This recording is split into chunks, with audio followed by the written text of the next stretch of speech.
Hello and welcome to the news program without a creative name. Today we're going to discuss things like bath dogs, flags and seals, but most importantly, organ donation, and that's what we're going to start off with.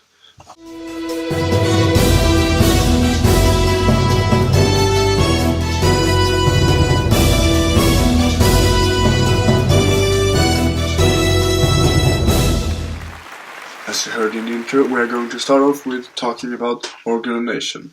First of all, we are going to bring in a scientist who is going to talk about the situation in Sweden and much more. Hey, I'm the scientist and I'm supposed to talk about organ donation in Sweden. As you see this chart, I forgot to bring.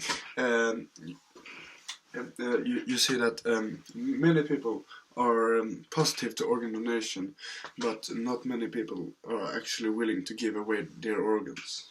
So tell me, great scientist, why is it so, and what can that lead to? Let's start off with your first question, and that was why was it so? Why is it so? It's because Sweden is a country runs on a policy called opt-in. And that policy basically means that if you die and you didn't say anything about donating your organs, you won't donate your organs. They presume that you didn't want to donate your organ. You have to explicitly tell someone that you want to donate your organs to them to be able to take your organs after you die. This is a system. Another system is opt-out.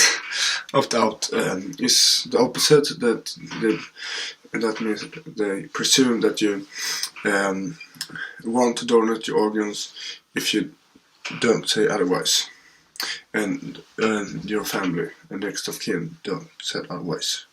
Let's continue with your next question. What can that lead to? It can lead to organ trafficking. It might not be very big in Sweden, but in India and Nepal it's really big.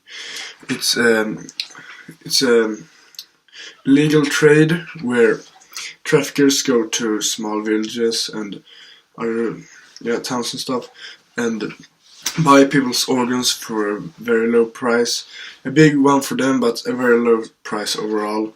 And then they sell it for a really high price to someone that really needs a new organ. And that's illegal, but yeah, if you need a new organ to survive, you basically do anything. And that's where the science come in, because they are working on a method that means that you don't even need a donor. It's called bioprinting, and in theory it's like taking your DNA and then printing the body part you need. Because if you for example have a renal failure in your kidney, you can take the DNA of the kidney and print it out and then put it back in to the body. That's very good, but kidneys is a very solid organ and is not possible yet to perform, but it's on the way. Okay, cool, but what's some interesting facts you think the audience might enjoy learning about? Well, where do I start? There's so many interesting facts, so let's just start right away. There's this one, don't forget to credit your sources. Well, fine. Okay, the oldest known donation was by a 107-year-old woman from Scotland who gave away her kidneys. And that was from Wikipedia. And youngest was from a 100-year-old baby that gave away his, I think, kidney, and that information was also from Wikipedia. Oh wow, the clock is running late. We only have 5 minutes on organization, and yeah, I think we already have it. But we have some questions left, so let's just breeze through them really fast. Because if you don't count the intro and the other stuff, it's actually 5 minutes. So please, it's 5 minutes. Okay, I'm doing my best. Wait, this is awesome time. Okay, so some questions. What do you think the situation of organization will be in 40 years? What's your opinion on the ethical issues about bioprinting?